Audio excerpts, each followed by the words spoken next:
10 જુલાઈ 2026 શુક્રવારની રાતે અલીરાજપુરના બોરી થાના ક્ષેત્રમાં એક એવી ઘટના થઈ જો માનવજાતને શર્મસાર કરી નાખે એવી ગંભીર ઘટના થાય છે।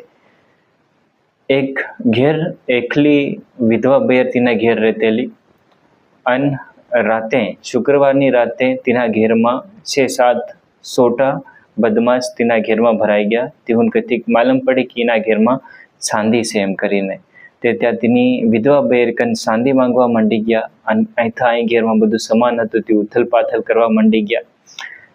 સાંધી બહેરે સમકીન 1 કિલો સાંધી આલ નાખી જે હતી તે ફેર જ્યાં સોર કે હજુ સાંધી હોય એમ કરીને 8 કિલો યા 33 સાંધી હોય એમ કરીને તેની કન માંગવા માંડી ગયા। બહેરે કીધું કે સાંધી નહીં હોય એમ કરીને પર આદમી જબરદસ્તી ત્યાં સાંધી માંગવા માંડી ગયા કે સાંધી હોય એમ કરીને બહેર કાંથી આલે સાંધી તેની કન્ની હતી આખા બધું સમાન ઉથલ પાથલ કરી નાખ્યું અહીં તો વખેર નાખ્યું ફેર તેની બહેરને તારકી બાંધી દીધી ફેર તેના ચિત્રા કાઢ નાખ્યા। ચિત્રા કાઢ દીધા અને ફેર તેની હાથે દુષ્કર્મ કર્યું, તેની હાથે દુર્વ્યવહાર કર્યો, મતલબ તેનો બલાત્કાર કર્યો, સામૂહિક રૂપથી ગેંગરેપ કર્યો। ફેર તેની બાદ એવું કર્યું ફેર તેની બાદ ફેર એવી ગંભીર વાત આપું કી બની શકી એવું થયું ફેર તેના પ્રાઇવેટ પાર્ટમાં લાકડું ઘાલ દીધું। ફેર તેની હાલત ઘણી ગંભીર થઈ ગઈ બહેરની।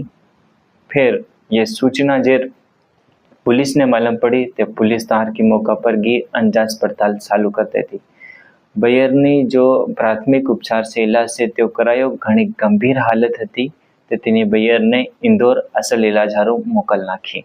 ये घटना जो थी एनी बात थी पुलिस जांच पड़ताल पुलिस ने चालू कर दी से અને પૂરા ક્ષેત્રમાં પૂરો જનાક્રોશ થઈ ગયો છે। મતલબ મનખું જેમ જેમ માલूम પડી કે મનખું ઘણા રીહમાં છે એ ઘટના કમ થઈ એમ અગર યા સોટા ચોરી કરવા જઈ રહ્યા તેવું પોલીસની સમક્ષ કેમ નહીં હોય યા કોઈ બી એવી ઘટના મહિલા હાથે થઈ રહી તો જો ઘટના કરી રહ્યા છે જ્યાં એવા અપરાધ કરી રહ્યા છે તેવું પોલીસની સમક્ષ કેમ નહીં હોય કેમ તેવું કાનૂનની સમક્ષ નહીં હોય કેમ બધા કાર્યવાહીની માંગ કરી રહ્યા છે।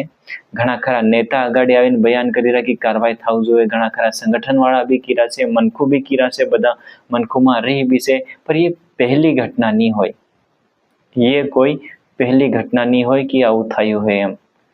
આપું ઝાબા અલીરાજપુરની વાત કરીએ ઝાબા અલીરાજપુરમાં બી એવા ઘણા મામલા થઈ ચૂક્યા છે રેપ કેસના, બલાત્કારના, છોરીઓ હાથે, બૈરા હાથે, નાની છોરીઓ હાથે બી પૂરા ભારત દેશમાં એવી ઘટનાઓ बढ़त्यो जाई રહ્યો છે। જે આપું વાત કરી 2024ની રિપોર્ટ છે NCRB ની जो रिपोर्ट है जो नेशनल क्राइम रिकॉर्ड ब्यूरो से मतलब कि कना अपराध थारा ककम अपराध थारा एना जो रिकॉर्ड राखे से जो केस दर्ज थाय से तेहोनी रिपोर्ट के से 2024 ની जो रिपोर्ट है ते कहसे कि एक साल में 29,536 केस दर्ज थाया अने एक महीना में 2,461 केस दर्ज थाया अने एक दिन में 80 થી વધારે કેસ દર્જ થયા। 80 થી 90 ની અંતર્ગત એક દિનમાં હેતરા રેપ કેસના મામલા દર્જ થયા। યા મામલા ત્યાં છે એક દિનમાં 80 થી ઉપર જ્યાં રિપોર્ટમાં लिखायरा છે पुलिस कन जायरा છે। ઘણા ખરા એવા મામલા રે लोग इज्जतना नाम पर, समझौताना नाम पर, समकना नाम पर, हूँ था है अगाड़ी हिना नाम पर, समाज में इज्जत केवी रहे हिना नाम पर घना खरा केस दबी जाए, घना खरा केस ने बहार नहीं आवा दे, रिपोर्ट नहीं लिखाड़े एवा घना बधा केस है ज्यां नहीं लिखाया त्या तापर शू गणाय भी नहीं या जो गणाय जाए त्या केस जो केस दर्ज थयेला छे त्या केस की तो एक साल में लगभग हर साल 30,000 थी वधार केस दर्ज थाय।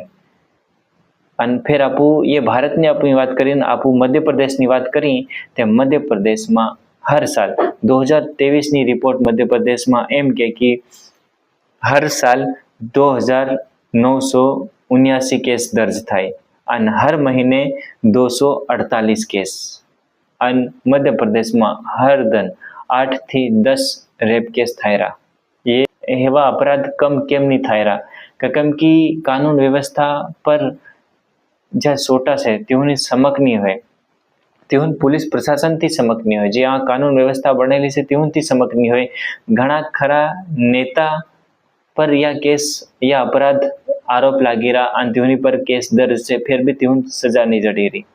ઘણા ખરા રેપ કેસ કરીને જેલમાં ના જાય પાછા છૂટી આવે, તેઓ કઠોર સજા નહીં જડે તે હિંથી આ અપરાધ बढ़ता જાય રહ્યા છે. અને સૌથી મોટી ભૂલ મનખોની બી છે, જ્યાં એવો બી જેર બી કેસ થાય કે નહીં 4 દન 5 દન ગાંગરી લે ખાલી કે કાર્યવાહી થવું જોઈએ, કને એકદમ પેલા અગરબત્તીઓ બાળીને એવો પેલા શું કે મોમબત્તીઓ બાળીને રોડ પર ઉતરી આવે, ધરનો પ્રદર્શન કરી લે, થાણાને ઘેર લે, આંદોલન કરી લે, 4-5 દન હેલું પેલું કરી નાખે, બાદમાં સબ ચૂપ થઈ જાય. કોણ અપરાધી કાં શું કરેલું સબ ભૂલી ગયા, કોની હાથે થયેલું તે બી ભૂલી ગયા. કાં તક 4-5 દન ગાંગરવાનું ફેર ખતમ વાત. हिंदी या मामला बढ़ता जा रहा है. जहाँ तक जो अपराध करी रहा तेवन कठोर सजा नहीं जड़े અને સજા અલાડનારા જો મનખું છે આપું શુભ થાય જાય या केस વધતા જાય રહ્યા છે. આપુન અગર કી નાખે કે નેતાઓની વાત કરી છે, રાજનીતિની વાત કરી, હેરેપરેની વાત કરી, ધ્યાન ભટકાણાની વાત કરી, તે જાતના નામ પર, ધર્મના નામ પર મોટી મોટી રેલીઓ કરી નાખે, આખા શહેરો આપું બંધ કરી નાખે, દુકાનો બંધ કરી નાખે, ચક્કા જામ કરી નાખે, રોડ જામ કરી નાખે, જાત અને ધર્મના નામ પર, મંદિર અને મસ્જિદના નામ પર, ચર્ચના નામ પર, ધર્મના નામ પર બધા રોડ પર ઉતરી આવે અને પર હંગામો કરી નાખે. ન્યૂઝ ચેનલ વાળા દેખે ત્યાં બી કૂદી પડે, જીનાને દેખો તીનાને બધા કૂદી પડે, બધા ગાંગરવા મંડી જાય. પર જે આવો કેસ થાય તે ચૂપ થાય છે મનખું, 1-2 દન ગાંગરીને ખતમ. અગર એનાને રોકવું હોય તો કઠોરથી કઠોર મનખોને એક તે અગાડી મનખોને આવવું પડે અવાજ ઉઠાવવાનું કે કાલ વખત જેની હાથે થયું કાલ વખત કોની હાથે થાય અગાડી ફેર એ કોઈ કે નહીં શીખી આપો.